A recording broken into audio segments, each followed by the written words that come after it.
Keselamatan adalah prioritas utama dalam setiap pelaksanaan tugas kepolisian. Sebagai pelindung, pengayom, dan pelayan masyarakat, personil kepolisian dituntut untuk selalu menjadi teladan, termasuk dalam budaya tertib berlalu lintas. Bertempat di lingkungan Polres Aceh Tengah, telah dilaksanakan kegiatan sosialisasi safety reading dan safety driving bagi seluruh personil.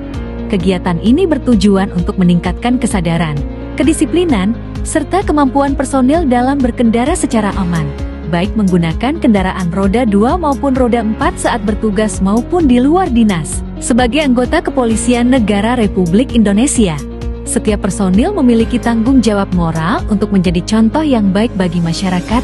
Disiplin berlalu lintas bukan hanya untuk menghindari pelanggaran, tetapi juga sebagai bentuk perlindungan terhadap diri sendiri dan orang lain.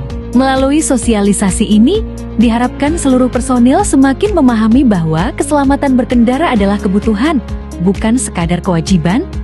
Dengan menerapkan prinsip safety reading dan safety driving, kita dapat meminimalisir risiko kecelakaan serta mendukung terciptanya keamanan, keselamatan, ketertiban, dan kelancaran lalu lintas.